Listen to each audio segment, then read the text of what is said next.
Ayun oh. Mas lalong lumiliwanag. So ayan mga kamusta, ayusin pa natin yan. Sa ngayon kasi pinapalagay ko muna para makapag final coating tayo. Ito napaka-inam kasi napakadali lang. So hindi ka na mahihirapan sa pag-layout. Ito, naka-20 ka. Ito yung 20. Ito yung 25. Diba? Ito dapat pinopondohan yan. Kasi pagkakaunti, syempre isang beses mo na naman ito lilihain. Dapat yun na. Ganda nung ginawa. At meron na rin yung salamin niya dito sa harapan. Ganda ng sinag ng araw ngayon. Umaga, 7:28. So tara sa ating mga proyekto at pupunta rin tayo mamaya sa Santa Fe. Okay, magre-resume tayo doon kay Ma'am Maria. Salamat po. So tara, bagahabag muna tayo. Check natin yung mga proyekto bago tayo alis ng Solana. Okay, let's go.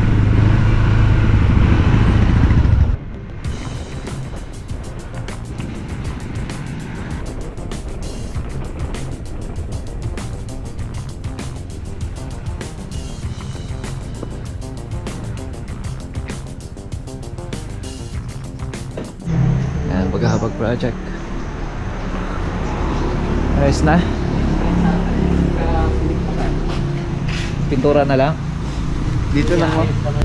Para sa taas. Ay, ubo-ubo.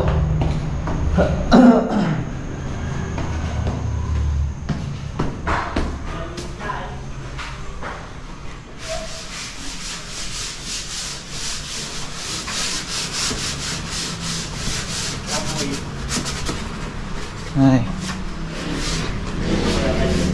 Magandang umaga. Natin, ayos na lahat. Kaya walang, nag-aantay ako ng bumabati ng umaga, wala eh.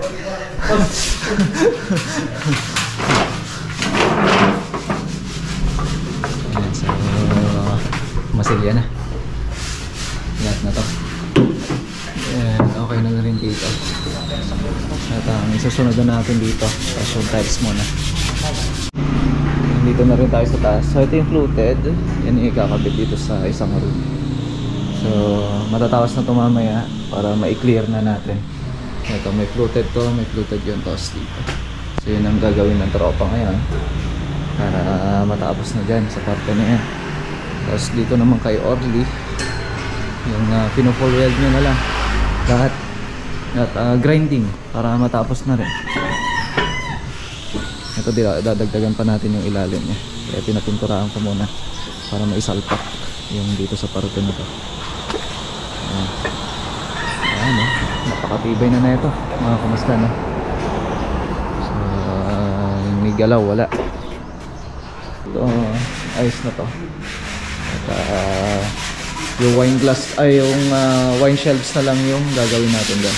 So simple lang yung wine shelves natin na gagawin ng tropa para mas maayos.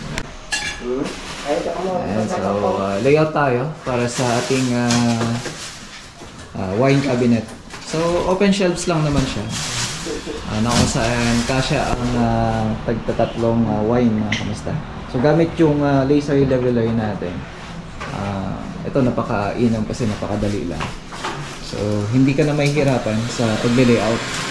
Although sabihin na natin meron pa rin yung ginagamit natin ng mga traditional way, pero para sa akin kung may laser leveler ka naman, mas madali, mas convenient, napaka-easy na gamitin, tapos accurate talaga. So meron yung mga laser leveler na hindi siya accurate. So tingnan nyo lang kung ano yung mga magagandang uri. Kasi sabi ko nga, kahit naman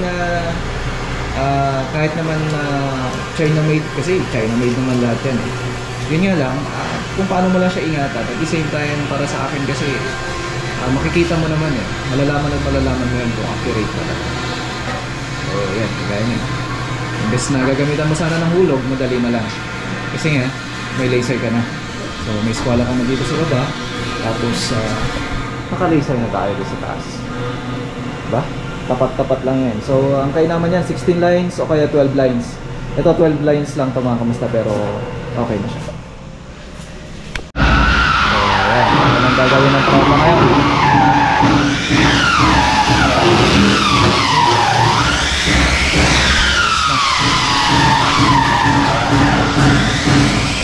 Tignan mo sa Facebook. Ayan o, birthday pala ng Uncle Jong. Yung 30 years na nagtatrabaho sa atin, siyempre hindi mawawala yan Uncle Jong. 30 years. 30 years na. Pero ngayon, birthday niya na ulit. Di ilan na. So happy birthday Uncle Jong. Ba't ka pumasok? Wala talaga eh. Wala talaga. Para meron. Meron yan. Di mo sinasabi ka agad, yung birthday mo pala.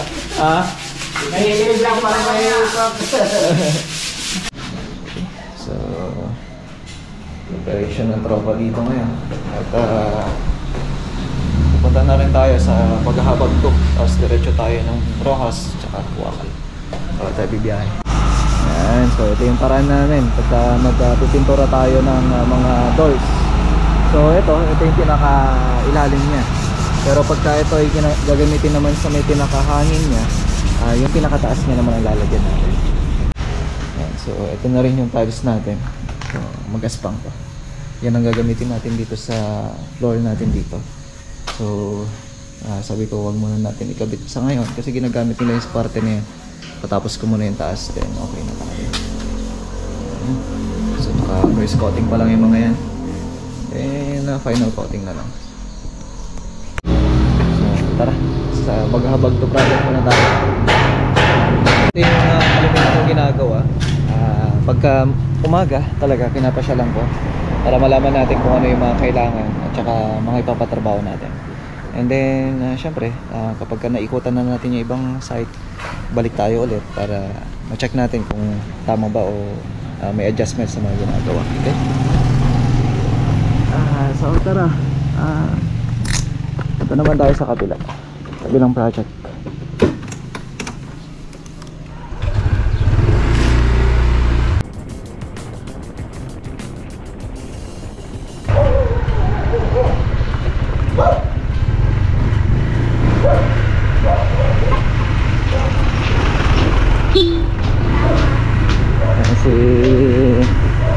Si Aris namukha niya tayo.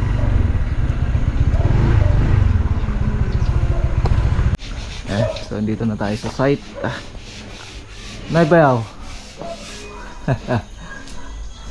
So liha na to.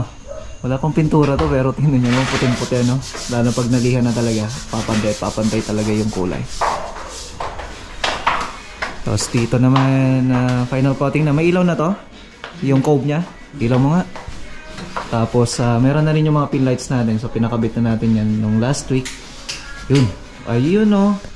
Ang gwapo naman ni Jojo. Jojo. Dito sa kabila eh. Ilaw mo nga. Ang gwapo naman ni Jojo. Ayun no. Mas lalong lumiliwanag. So ayan mga kamusta. Ayusin pa natin yan. Sa ngayon kasi pinapalagay ko muna para makapag final coating tayo. Okay? So sa final coating kasi namin tsaka namin nilalagay yung mga ilaw para sumabay. Para yung kung may konting retouching o kaya naman kasi kapag may ilaw na yan magsusumbong at magsusumbong kung merong mga scratches yan. Kaya ang ginagawa ko dyan, yan yung pinakahuli na parte. Yan. So konting retouch para dun sa may mga scratches natin. Kasi makikita mo na yan pagka may liwanag. Napaka-importante mga kamusta. Sa pagpipintura, meron at meron kang ilaw na ginagamit para hindi pa ulit-ulit yung ginagawa mo. So, bago tayo mag-final coating, retouching muna. So, yung gamit namin dito mga kamusta ay multicolor. So, pag tinatawag na multicolor, meron siyang mga iba't ibang uri ng mga kulay para sa ilaw natin. So, etong kagandahan niya kasi, pwede ka mamili ng kulay na pwede mo gamitin. Kasi yung iba ayaw nila ng ganito. So, kunwari ayaw nila ng blue, ayaw nila ng green. So, ayan, kung ano yung desire na kulay mo, pwede kang gumamit. Kasi nga, multicolor siya. Kasi yung iba nagko-comment na sasabihin na, ay pangit kasi ganito, ganyan. Lalo na pagka yung nag-blink yan, nagpapalit-palit ng kulay. Iniisip pa nga nila, sinasabi nila, para daw parang bar. Which is, napakamadali lang naman intindihin na hindi naman sa paglalagay ng kulay, it's a choice eh. Choice ng may-ari. Choice din ng contractor. Pero kalimitan, syempre, masusunod at masusunod talaga yung kliyente natin. Kaya nga para sa akin, lalo-lalo na sa mga kabataan ngayon, nasa millennial na tayo eh. Millennial days, mga kamusta. Na kung saan halos lahat nga, kahit nga matanda eh, sumasabay na rin sa uso, di ba? So, pagdating sa uso, hindi mo masasabi na, uy, yan kasi, hindi pwede yan kasi yung kapanahunan namin ganito. Which is wrong.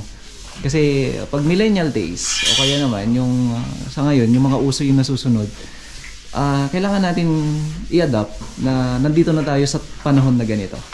Hindi po pwede na sabihin mo na, ay, hindi to pwede kasi ganito yung kapanahonan namin noon. So, yan ang ginagawa natin. Yun, kailangan na malaman at saka maintindihan ng bawat isa. Diba?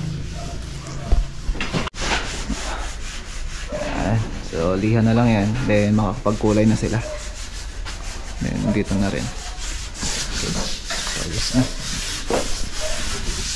Dito sa labas, ayos na rin to. Lihan na lang din. Mamaya makakapagkulay na yung tropa dyan. Yung damit, nakapasadya ka na hanggang dito sa may tuhod nga eh. Tano, pagka tinaas mo yung kamay mo, hindi nakikita yung tiyan. Kitam ni Jojo na eh, sexy fit.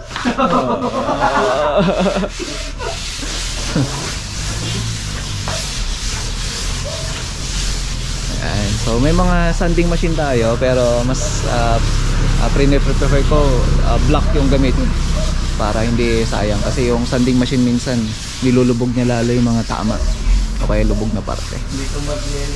Okay? So ngayon naman punta na tayo sa Rojas Project mga kamusta. At least may turo ko na kung ano yung mga kailangan gawin nila dito. Tara, sa Rojas Project tayo.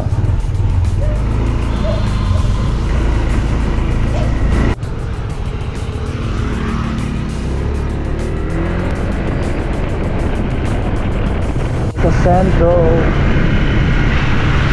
So minsan dito kami kumukuha o kaya kalimitan dito kami kumukuha. Ewan ko nandiyan pa si Bayo. Buildhouse Center. Shout out sa mga taga Buildhouse Center. Yun yung isa sa mga kilalang bilihan dito sa Nueva Vizcaya na one-stop shop. Kaya shout out sa team Buildhouse. Rojas Project.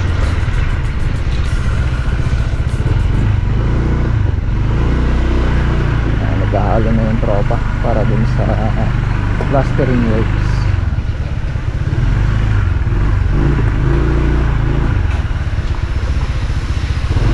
Dito na tayo sa site sa Rojas Project. Ayan sila tatayo.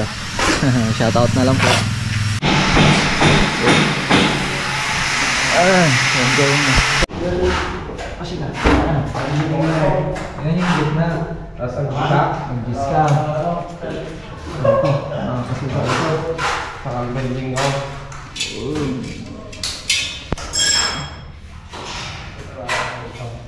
Tapos bending ko. So i-adjust mo ba ito? Ito hindi, depende mo ito na. O yan, ito yung tapat niya. I-adjust mo ito pag yan. Nakala? Project yung diba dito, naka-20 ka. Ito yung 20. Ito yung 25. Diba? Ay, yung ba pag pinagawa? So, ayos na ito. At inayos lang naman muna yung distribution ng mga codes niya. Kasi kailangan may ayos natin at malaman ng tropa. Tapos dito naman, ayun, grinding na. Tapos dito, yung palitada sa ilalim para hindi na siya naka-nosing mga kamusta, no? I-slant ka lang natin. And so may kukunin lang tayo sa partner para dun sa panghanger natin dito at i-welding natin. So tara muna sa apartment at kukuha ng buhangin. So check natin yung mga dadalhin pa nila dito para dire-diretso yung paggawa natin. So yung pag-supervise kasi natin kailangan din ng syempre kung ano yung mga materials na kailangan nila, kailangan i-update natin at may provide ka agad para walang delay sa paggawa. Tara. Okay, so nakapaghakot na yung tropa at pupunta sa Rojas Project. Check natin yung mga pupuntang Santa Fe. bago tayo pupuntang Wakal. Sunod din tayo sa Santa Fe mga kamastan. At may mga isasabay tayong mga gamit. So dito na yung mga gamit. So bibiyahe na yung tropa. So meron tayong gypsum board. Ayan. Tapos ordinary plywood, titanium. Circular pa eh. Ha? Circular kaya. Yung maliit ay Wala dito. ajibala na nga eh. So biyahe na tong mga tropa. Ay, babay na kayo. Babay mga kosa. So susunod din tayo doon. Bali mauna muna tong mga tropa natin na iba. At kailangan may mauna na doon. Tara. Wakal muna tayo mga kamasta. Wakal project muna tayo. At check natin yung mga ginawa na ng tropa doon. Mga kamasta natin. Maliwalas ang Solano ngayon. Hindi ganong traffic.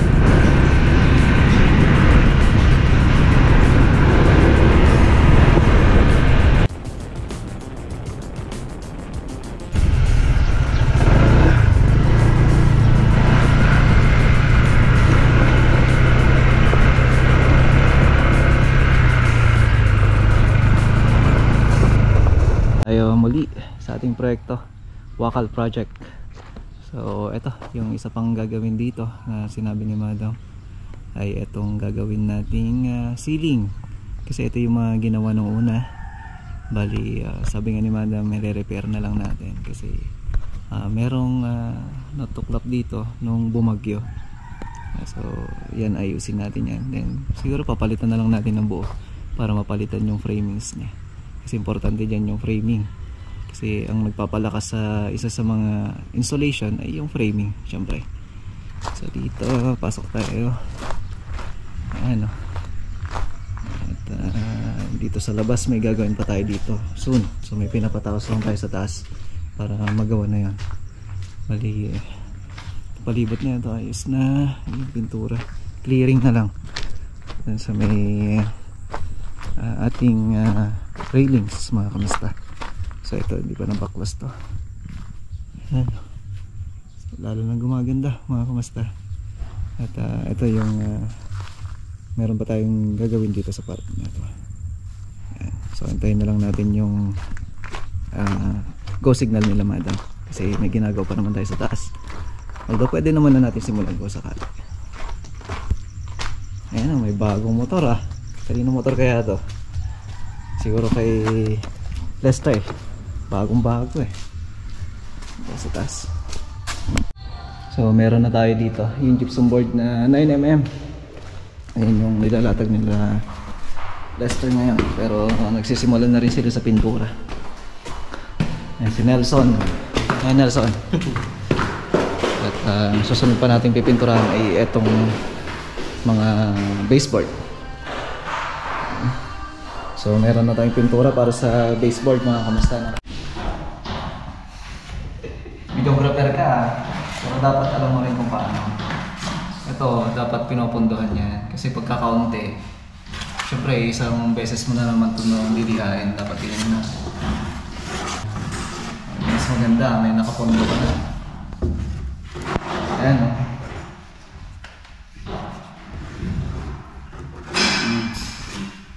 Wala.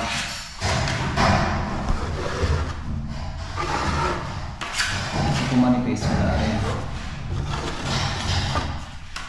Masyadong manipis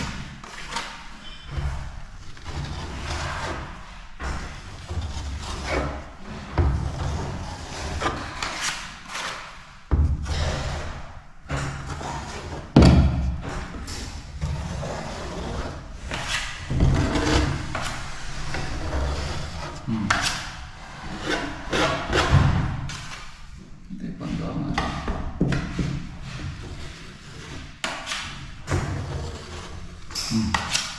Dapat yung gasa na dapat nakapantay kung madigasa natin.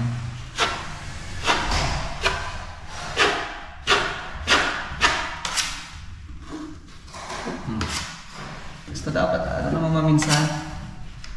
No, kasi kaimpis na kawan. Tapos sa ito dapat ang gagawin mo, nakapantay itong gasa doon. Dito nakapantay dapat dito. Na. So So yun ang gagawin ni Kenneth ngayon. Bali, mamasilyan niya na ito ng buo. So okay na tong loob na ito. Ayan, may mga metal paring na. So dati yan, wala yung mga ganyan, mga metal paring na nakalagay. So yan, dumiretso dito sa may wall. Tapos meron siyang carrying channel na nakakapit sa gitna nito. Yan, may carrying channel tayo nilagay dyan. So importante, meron siyang hanger na manggagaling doon sa taas na kung saan yun yung lakas niya. So dito sa parte naman natin, tapos na. Ayun, tinan nyo naman yung mukha natin, flooring, napakatibay na. Yung dati na ito, kumbaga lumolundo-lundo. Pero sa ngayon, kahit na tinutungtungan natin, meron din tayo nilalagay. Pero may mga secure to para hindi magasgas. Pero matibay pa rin. Ayan, ito yung ginagawa ng tropa ngayon. Diretso masilya na to. Ayos na lahat yan. Sige, check mo nga Nelson kung gano'ng katibay na. Hindi na lumulundo. Sige, alugin mo nga. Wala na. Dati kasi yan, lumulundo eh. O yan. Wala na. Ito na lang, yung kailangan lagyan natin kasi ito hindi pa natapos. Silipin natin yung taas niya para magka-idea rin yung iba kung bakit ko pinapaulit. Ayan o. So ito, dinadagdagan na lang natin yan. Yan. So may mga metal paring na nakadiretso dito sa labas. Tingnan nyo, may carrying channel na rin tayo doon. So yun ang magsisilbing paghahangiran natin para siguradong makapit at matibay. So dun sa parte na yun, dadagdagan pa natin mga kamusta na. Yan yung ginagawa ng tropa ngayon.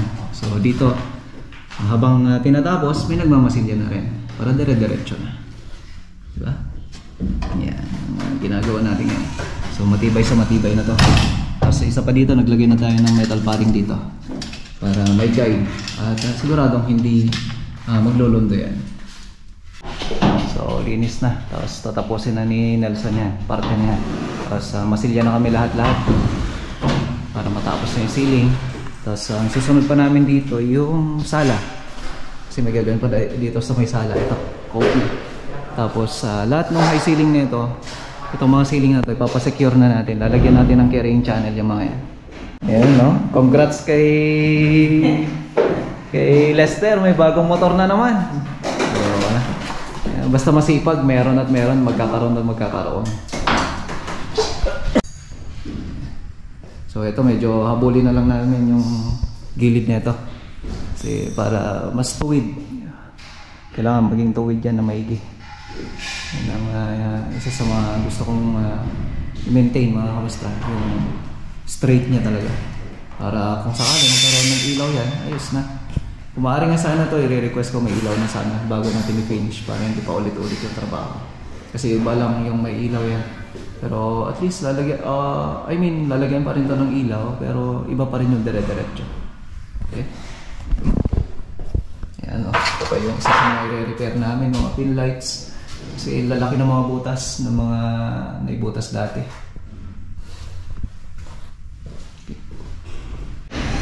So dito meron na rin tayong stopper ng door. Ayan. So ito ilalagay natin dyan. Papadrill natin sa tropa to. So palagay na to sa taas na ito ng baseboard natin para safe din yung baseboard natin. Ayan. So papalagay natin to sa tropa. Pwede nyo ilagay ito sa may wall, pwede rin naman ilagay sa may door. So, depende na lang yan kung saan nyo gusto ilagay. Basta ma-secure lang yung pagbukas ng door natin, safe yan. Hindi magagasgas yung baseboard natin, hindi rin magagasgas yung wall natin. Tayo magtatagal dito at bibiyahin na tayo ng Jadi project. Santa Fe pala. Minsan na makakalimutin talaga ako. Napagpapalit ko yung Santa Fe, Jadi. Pero tapos na tayo sa Jadi mga kamusta. Kay Sir Rowell, ayan, shout out. So may hiling si Lester kasi bago yung motor niya. Syempre daw hindi mawawala, dapat meron tayo sticker natin. Syempre meron yan. Kaya ka-supportive yung mga tropa natin eh. Bigay natin yung bago. Lester, kuha ka. Yung bago na to.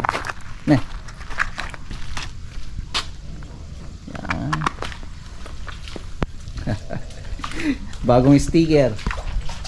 Bago yung motor ni Kon eh. Kahit wag na dyan sa harapan. So may lalagay dyan na. Po. Talaga naman napaka-supportive ni Lester. Bagong-bago yung motor niya. Ayan. Ayan o. Bagong biyaya kay Lester. Natin yung bibigay natin. Kasi ito, kagaya niya, no? May sticker natin yan. Tapos dito kay Juan meron din. Ayan. Kalat yung may sticker natin eh. Bago, diba? So bagong biyaya kay Lester, congrats. Sipag yan si Lester eh. Kulang na lang asawa. Binata pa. Sige, thank you. Tara. Balidaanan muna natin si Pula kasi pinaayos ko, pinadetail ko yung loob kasi sobrang dumi, alikabok na rin, kaya ewan ko ba. Ganun talaga pag may anak ka na eh, hindi mo masasabing huwag ka nang kumain dyan o kaya naman huwag kang magtatapon ng tubig. Kaya nakakatuwa lang, kaya sabi ko at least may paraan naman para malinisan, kaya tara daanan natin si Pula at papakilala natin yung gumagawa doon. Tara.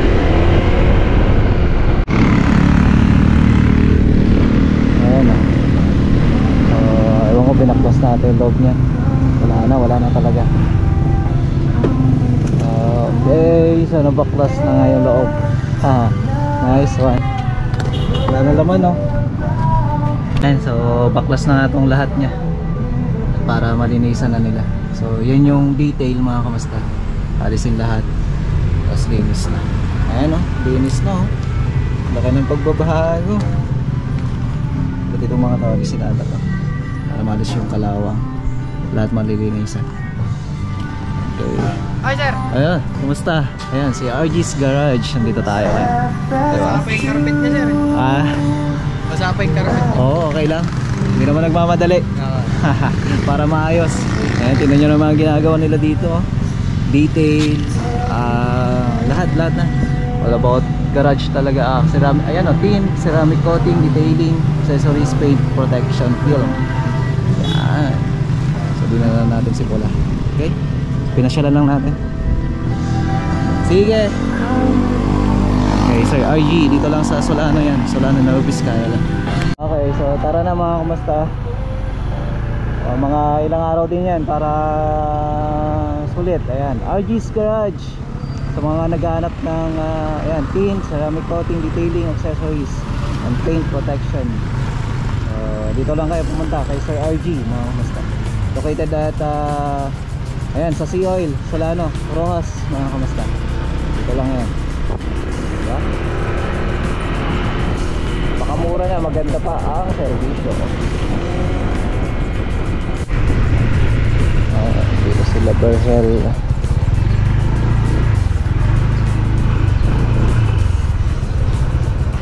Para kayong nag-i-spy kunin nyo yung kolong-kolong sa office na isa tayo sa pag-isa kayo. So punta na nga tayo ng Santa Fe project mga kamusta. At tingnan natin yung mga tropa doon na nagbiyahe. At hopefully bukas makakabiyahe na rin yung ibang tropa. Okay, let's go Santa Fe.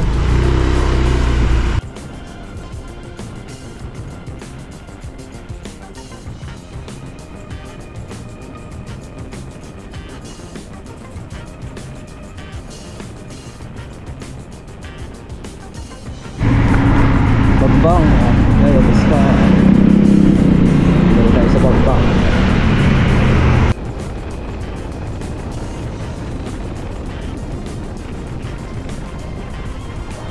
Tayo Aritao, Nueva Vizcaya mga kamusta. At medyo traffic ulit. Municipality of Aritao. Susunod na dito Santa Fe na. Siguro 30 minutes pa. Let's go.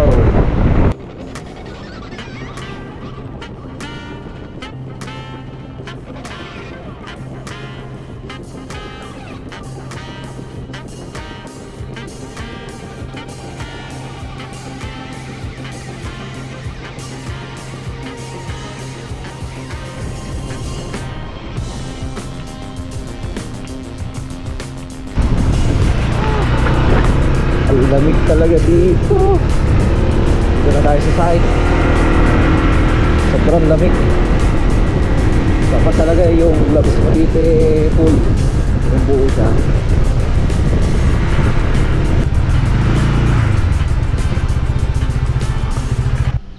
So dito na yung sasakyan. Hindi pa sila nakapagbaba. Diba? Ganda nung ginawa. At meron na rin yung salamin niya dito sa harapan. Dito na rin yung mga metal paring natin. So di ko alam kung saan yung tropa. Ito, metal paring. Mga bakal, dito na rin. So ayos na. Ganda na. Pasok na sila. Ayan, so pasok tayo. Dito na yung mga gamit. Ayan, patching compound. Dito na, mga gamit na gagamitin natin. So ito yung una natin gagawin. Itong kwarto na to. So wall, painting works, tapos ceiling, PVC, tapos yung kanyang cove, mga kamusta. Yan ang gagawin natin ngayon. Tapos dito, ayan, may mga gamit na PVC. Ito, TNT. Ayusin na rin natin to. So ito yung mga ginawa natin noon. Tignan nyo naman, napakalinis na. Ayan, kumakain na yung tropa.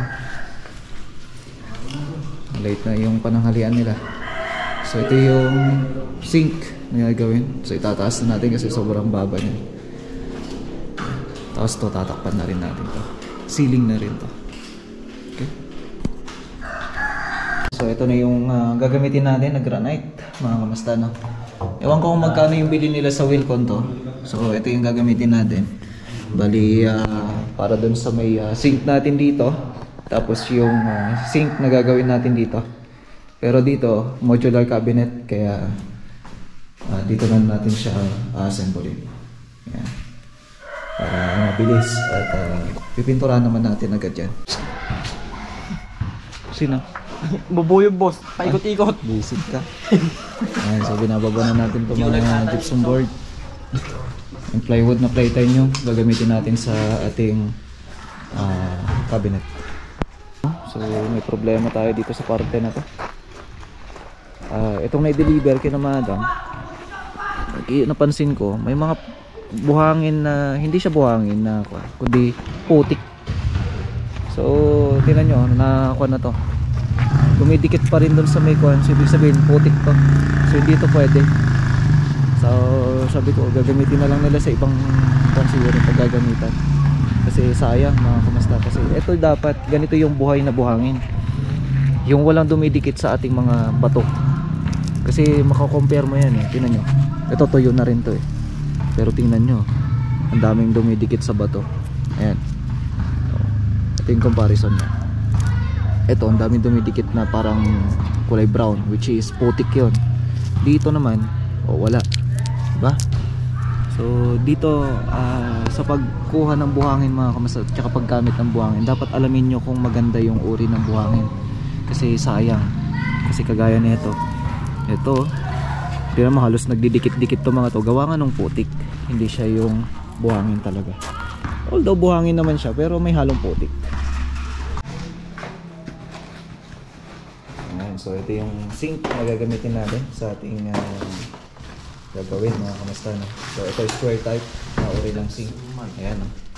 So, ayan. So double na yung pinakuha ko para yung isa kung sakali lalagyan ng tray para if ever na may mahugasan, lalagay sa kabila para hindi mahirap. Kasi magiging convenient pagka dalawa kasi, mga kamusta, no? Ayan, so nakakalaki na. Ayan, gagamitin natin at doon natin siya i-install. Okay.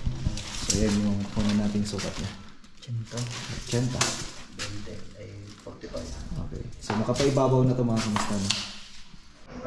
Ayan, so mag-layout na sila para sa ating ceiling installation. So gamit yung laser leveler, yung gagamitin natin para makapag-layout na tayo dito. Okay. So isasabay na nila ceiling. Sabay-sabay na to. Pupunta na rin tayo at dadiretso pa tayo sa Bagahabag project kung kakayanin. At para makapag-kuan pa tayo, makapasyal pa tayo sa project. So hopefully hindi umulan, kasi pag umulan to sigurado mapapatigil tayo sa daan. Kutsaan, ang motoran. Okay, bali day. Ay, hindi. Kasi syempre may iwan sila dito. Babali na sila. Hati kayo. Akin yung tatlong ulo ah. Hati daw kami. Akin yung ulo ko. So tara, punta na tayo. Okay.